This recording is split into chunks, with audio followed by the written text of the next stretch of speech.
بسم اللہ الرحمن الرحیم نحمدہ ونصلی ونسلم علی رسولہ الکریم۔ وہ آج ہو گیا جس کا بڑے دنوں سے انتظار تھا، جس کے لیے دبئی میں میٹنگیں ہو رہی تھیں اور کبھی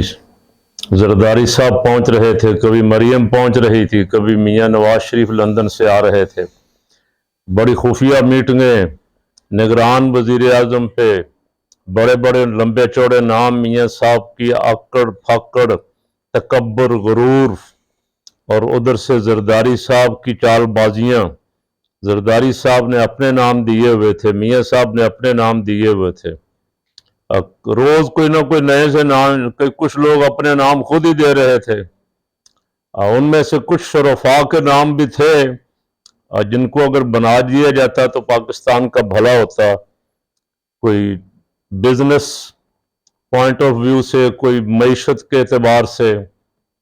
لیکن بہرحال آخری دنوں میں آ کے بڑے زور شور سے اسحاق ڈار کا، غلام عباس جیلانی کا، اور پھر رحیل شریف کا نام بھی آیا۔ کچھ اخبار والوں کے نام بھی، محسن بیگ وغیرہ، سلیم صافی نے اپنا نام چھوڑا ہوا تھا، احمد میر نے اپنا نام چھوڑا ہوا تھا، محسن نقوی بھی منت سماجت کر رہا تھا، ووٹ چاٹ رہا تھا کہ میرا نام وزیر اعظم کے لیے آ جائے۔ ان لوگوں کا پیٹ بھی نہیں بھرتا۔ جو بندہ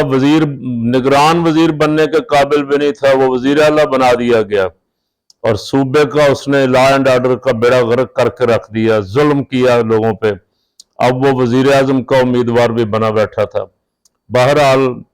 آج، اچھا یہ بات تو کئی دنوں سے آ رہی تھی اور سب بھی کہہ رہے تھے کہ نام وہ فائنل ہوگا جو راجہ ریاض صاحب دیں گے۔ راجہ ریاض جس کا نام لے کے صحافی بھی ہنستے ہیں، سائنسدان بھی سیاستدان بھی ہنستے ہیں کہ وہ کیسا اپوزیشن لیڈر ہے جس کی کوئی ویلیو نہیں ہے، اور جن لوگوں پہ وہ اپوزیشن لیڈر تھا جن کی وجہ سے ان کے ساتھ بھی اس کا کوئی رابطہ نہیں۔ لیکن یہ کہا جا رہا تھا بڑے کانفیڈنس سے کہ نام راجہ ریاض کا ہی آئے گا۔ کیوں کہا جا رہا تھا؟ اس لیے کہ راجہ ریاض کو نام دیا جانا تھا، وہاں سے دیا جانا تھا جن کا وزیر اعظم بننا تھا۔ بڑا ناز تھا شہباز شریف کو کہ میری بات چلے گی، زرداری صاحب کی بھی سیٹنگ تھی، ان کا خیال تھا میری چلے گی، لیکن ہم نے انہیں بہت پہلے کہا تھا ایک دن تمہیں بھی ٹیشو کی طرح استعمال کر کے پھینک دیا جائے گا جہاں ٹیشو کو پھینکا جاتا ہے۔ آج جب شہباز شریف سائن کر رہا تھا نئے وزیر اعظم کے نام پہ تو اس کا منہ دیکھنے والا تھا، اور اس ٹیشو سے بھی گیا گزرا تھا جو ٹیشو پھینک دیا جاتا ہے۔ اور زرداری پہ اور نواز شریف پہ اور مریم پہ اور بلاول پہ جو گزر رہی ہوگی وہی جانتے۔ بندہ جو آیا ہے انوار الحق کاکڑ بلوچستان سے آیا ہے، میں خوش ہوں۔ اب میری بڑی دیرینہ خواہش ہے کہ بلوچستان کے افراد کو ان کا احساس محرومی ختم کرنے کے لیے اہم عہدوں پہ فائز کرنا چاہیے۔ ایک دفعہ تو میں نے یہ بھی تجویز دی تھی کہ ایک دفعہ کا سارا بجٹ بلوچستان پہ لگا دیں، وہاں کی غربت کا خاتمہ کریں، وہاں کے احساس محرومی کا خاتمہ کریں، وہاں کے لوگ محب وطن ہیں، ان کو جان بوجھ کے نہ دھکیلیں بغاوت کی طرف۔ لیکن کوئی سنتا نہیں ہے، جو پیسہ ان کے لیے ملتا ہے اب وہ ہضم ہو جاتا ہے، پیسہ ان کے لیے رکھے۔ مشرف نے بہت بڑھ کے ماری کہ میں بلوچستان کے لیے یہ کر رہا ہوں وہ کر رہا ہوں، لیکن وہ پیسہ جو رکھا تھا اس نے دیا پتہ نہیں کہاں گیا، اللہ بہتر جانتا ہے وہ کون کھا گیا۔ اور اس کی انکوائری بھی ہونی چاہیے کہ بلوچستان کے لیے جتنا پیسہ آج تک دیا گیا وہ خرچ کہاں ہوا اور کس کس کی جیب میں گیا، ہوا خرچ کہ نہیں ہوا، وہاں کا احساس محرومی ختم کیوں نہیں ہوا۔ بہرحال سنا ہے، میں جانتا تو نہیں ذاتی طور پہ، شنید یہ ہے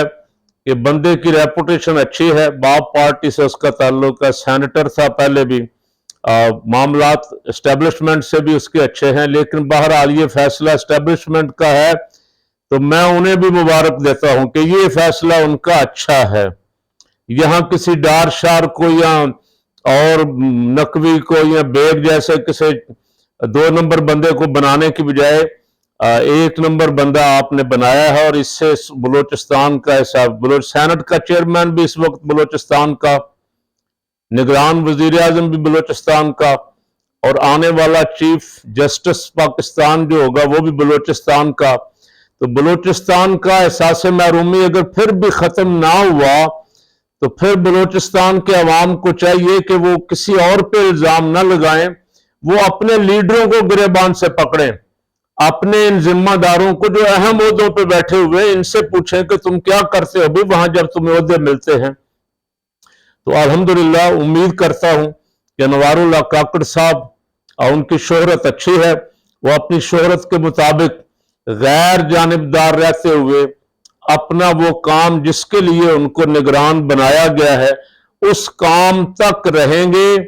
الیکشن کروائیں گے فیئر اینڈ فری، صاف اور شفاف۔ اگر انہوں نے ایسا کیا، اللہ کرے ایسا ہی کریں، جو لانے والے ہیں ان کی، ہماری سب کی، عوام کی امید پر پورے اتریں تو ان کا نام پاکستان کی تاریخ میں ہمیشہ زندہ رہے گا۔ میں ان سے بھی اور جو اور ذمہ داران ہیں ان سے کہتا ہوں کہ کیبنٹ میں بھی دیانتدار آدمیوں کو لائیں، وہ جن پہ کوئی داغ دھبا نہ ہو کرپشن کا،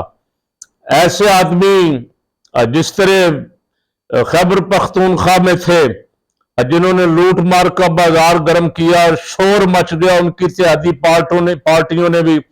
وزیروں کے نام لے لے کے کہا یہ کھا گیا وہ کھا گیا، گورنر پہ بھی الزام لگے اور وہ ساری کابینہ فارغ کر دی گئی، مولانا کو بہت بڑا دھچکا لگا، اور اب مولانا بولیں گے، اب جب نگران بھی ان کی مرضی کا نہیں آیا، زرداری صاحب بھی بولیں گے، نواز شریف بھی 1-2-4 دن تک بولے گا لندن سے ضرور، اب یہ بولیں گے۔ اب 15 مہینے ان کو کوئی ظلم نظر نہیں آیا،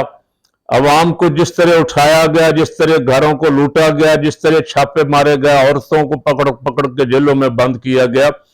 کسی کو جمہوریت یاد ہی نہیں آئی، ایسے بل پاس کیے گئے جو ان کے لیے باعث شرمندگی بنیں گے، اللہ کرے وہ صدر صاحب سائن نہ کریں، ان پہ پاس نہ ہو، اور اگر سائن کریں بھی تو سپریم کورٹ کو چاہیے کہ ایسے بلوں کو اڑا دے جو قومی اسمبلی کے 8-9-10 ممبروں نے بیٹھ کے پاس کیے، جو ان کی اپنی پارٹی کے لوگ تھے، جو کابینہ کے لوگ تھے، 85 رکنی کابینہ، وہ بھی شریک نہیں ہوئے، اس میں مذاق بنایا گیا، جمہوریت کا مذاق اڑایا گیا۔ اب ان کو پھر جمہوریت یاد آئے گی۔ بہرحال میں دعا گو ہوں کہ اللہ کرے یہ چیف جج اپنے وزیر اعظم صاحب، نگران وزیر اعظم صاحب شاید کل یا پرسوں حلف اٹھا لیں تو یہ ملک کو آگے کی طرف لے کے جائیں، جو تلخیاں ہیں، جو رنجشیں ہیں، جو محرومیاں ہیں ان کو ختم کریں، تمام پارٹیوں کے ساتھ یکساں سلوک کریں اور انہیں الیکشن میں حصہ لینے کے لیے بالکل ایک جیسا لیول پلینگ فیلڈ دیں ان کو، کہ لو بھائی سب کا جو الیکشن لڑ رہا ہے، کسی کے ساتھ، کسی دینی جماعت کے ساتھ، کسی سیاسی جماعت کے ساتھ کوئی غیروں والا سلوک نہیں ہونا چاہیے، تاکہ الیکشن ہو تو پوری قوم اس الیکشن کے نتیجے کو مان لے اور ملک آگے کی طرف جائے۔